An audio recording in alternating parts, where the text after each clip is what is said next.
প্রায় দেড় দশক পর রাজশাহী মহানগর বিএনপি সম্মেলন, উচ্ছ্বসিত দলীয় নেতাকর্মীরা এক রঙের টি শার্ট ও মাথায় ব্যাজ পরে এসেছেন তাতে যোগ দিতে।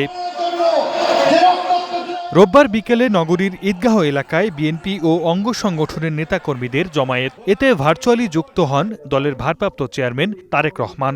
এ সময় তিনি বলেন, স্বৈরশাসককে বিতাড়িত করার পর বিএনপির ওপর জনগণের আস্থা বেড়েছে।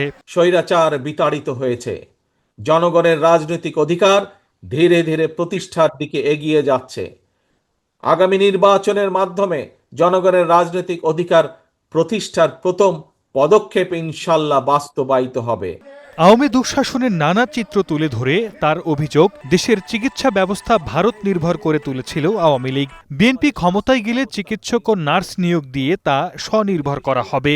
এছাড়া দেশবাসীর সঙ্গে শিগগিরই সরাসরি দেখা হবে বলেও জানান তারেক রহমান। স্বৈরাচার এমনভাবে স্বাস্থ্য ব্যবস্থাটাকে সাজিয়েছিল যাতে করে মানুষ বাধ্য হয় পার্শ্ববর্তী একটি দেশে গিয়ে স্বাস্থ্য সেবা নেবার জন্য। আমাদেরকে আমাদের হাসপাতালগুলোকে এমনভাবে ধীরে ধীরে গড়ে তুলতে হবে যাতে বাংলাদেশের মানুষ সঠিকভাবে এই দেশের হাসপাতালগুলোতেই যেন মানুষ চিকিৎসা পায়। পদ্মায় পানি আগ্রাসনের কড়া সমালোচনা করে বিএনপির ভারপ্রাপ্ত চেয়ারম্যান বলেন, ফারাক্কায় একতরফা পানি প্রত্যাহার করে রাজশাহী অঞ্চলকে মরুভূমিতে পরিণত করেছে ভারত। আমরা আন্তর্জাতিক আদালতে যাব দরকার হলে, আমরা জাতিসংঘে যাব দরকার হলে, আমাদের পানির হিস্সা বের করে নিয়ে আসতে হবে। আবার আমাদেরকে পদ্মা নদীতে পানির ব্যবস্থা করতে হবে।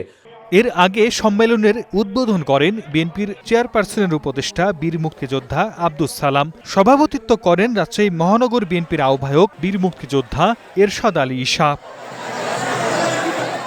Desk report, star news.